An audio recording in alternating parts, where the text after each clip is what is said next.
오래된 건물을 허물고 완전히 새로운 아파트를 짓는 재건축. 여기엔 정말 많은 사람들의 꿈과 또 어마어마한 돈이 걸려 있죠. 그런데 말이죠. 이 중요한 사업을 추진하는 방식에 크게 두 가지 길이 있다는 거 혹시 알고 계셨나요? 오늘 그 두 가지 길의 차이점을 속 시원하게 알려드리겠습니다. 네, 바로 이 질문에서 모든 게 시작됩니다. 우리 주민들이 직접 조합을 만들어서 이 사업을 처음부터 끝까지 끌고 갈 것인가? 아니면 아예 시작부터 전문가인 신탁회사에 모든 걸 맡겨버릴 것인가? 이 두 가지 선택이 도대체 어떤 차이를 만들어내는지 지금부터 하나씩 파헤쳐보겠습니다. 자, 첫 번째 질문부터 한번 들어가 볼까요? 바로 누가 이 프로젝트를 끌고 가느냐 하는 문제입니다.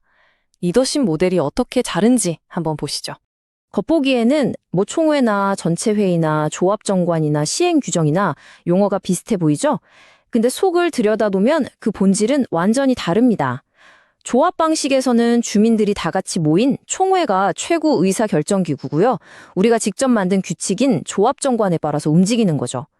반면에 신탁 방식은 신탁사라는 전문가가 제시하는 시행규정이라는 틀 안에서 전체 회의를 통해 주요 사항을 결정하게 됩니다.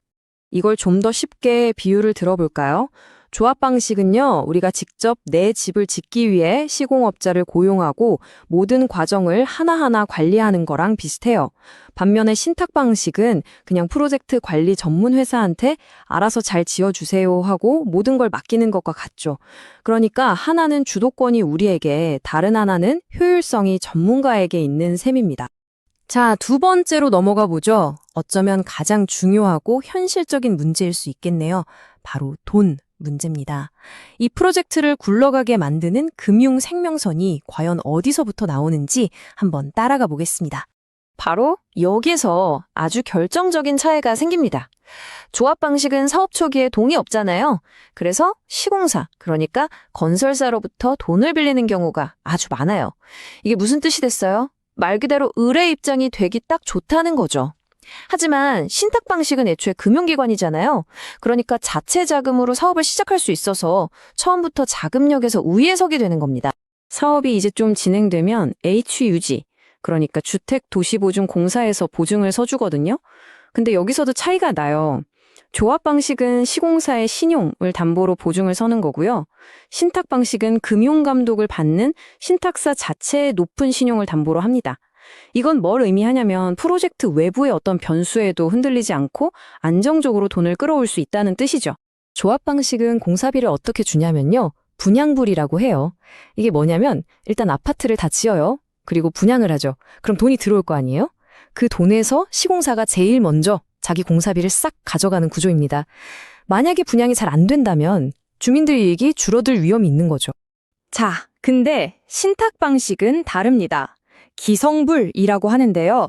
이건 공사가 진행된 딱 그만큼만 신탁사가 시공사한테 돈을 주는 거예요. 그리고 나중에 분양에서 생긴 모든 수익은 이자까지 싹 다 고스란히 주민들 몫으로 돌아옵니다. 그러니까 공사비랑 분양 수익이 딱 분리되니까 훨씬 안정적이죠. 자, 그럼 이제 세 번째로 넘어가서 이 두 방식의 장단점을 한번 제대로 비교해 보겠습니다. 어떤 걸 얻고 어떤 걸 포기해야 하는지 그 트레이드오프 관계를 한번 보시죠. 결국은 어떤 가치를 선택하느냐의 문제예요. 조합 방식의 가장 큰 장점은 그래도 우리 사업인데 우리가 직접 해야지 하는 그 명분 그리고 익숙함이 있습니다. 반면에 신탁 방식의 최대 강점은 빠른 게 최고다. 전문가한테 맡겨서 온갖 복잡한 절차들을 신속하게 처리하고 사업 기간을 확 단축시키는 거죠. 아까 우리가 돈 얘기했잖아요. 그 자금 조달 방식의 차이가 바로 여기서 현실적인 문제로 딱 드러나는 겁니다. 조합 방식은 시공사한테 돈을 의존하다 보니까 시공사가 요즘 물가가 올라서 공사비 올려줘야겠습니다 라고 요구하면 그냥 질질 끌려가기 쉬운 거죠. 하지만 신탁 방식은 자체 자금력이 있으니까 이런 요구에 훨씬 효과적으로 대응하고 협상할 힘이 있습니다. 재건축이라는 게요, 그냥 뚝딱 건물만 올리는 게 아니잖아요. 온갖 복잡한 법이랑 행정 절차를 다 뚫어야 하고 최고의 설계안을 만들기 위해서 전문적인 협상도 해야 하거든요. 바로 이 지점에서 사실상 아마추어인 주민들과 프로인 신탁사 사이에 어쩔 수 없이 경험 차이가 날 수밖에 없는 거죠. 이게 좀 민감한 문제일 수 있는데 솔직히 조합 방식에서는 초기 자금 문제 때문에 이런저런 비리가 생길 가능성이 아예 없다고는 못하죠. 하지만 신탁사는 애초에 금융감독원의 감독을 받는 정식 금융기관입니다.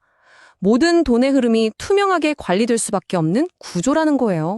물론 신탁 방식에도 단점이 있습니다. 가장 확실한 단점이죠. 바로 신탁 보수, 그러니까 수수료를 내야 한다는 거예요. 전문가를 고용했으니 당연히 비용이 들겠죠.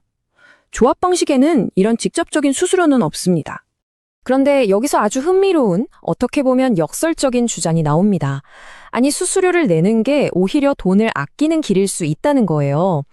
전문가들이 사업 전체를 관리하면서 불필요한 비용을 줄이고 사업 기간을 단축시켜서 전체 사업비를 확 절감하면 수수료 내고도 남는다는 거죠. 일종의 비싼 실수를 막는 비용으로 볼 수도 있겠네요. 자, 지금까지 얘기한 걸 표로 한번 딱 정리해 볼까요? 조합 방식은 주민주도라는 명확한 장점이 있지만 재정적으로 취약하고 전문성이 부족해서 사업이 지연될 수 있습니다.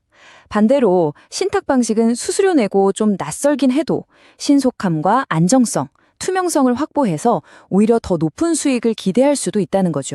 자, 이제 마지막입니다. 그렇다면 당신의 선택은?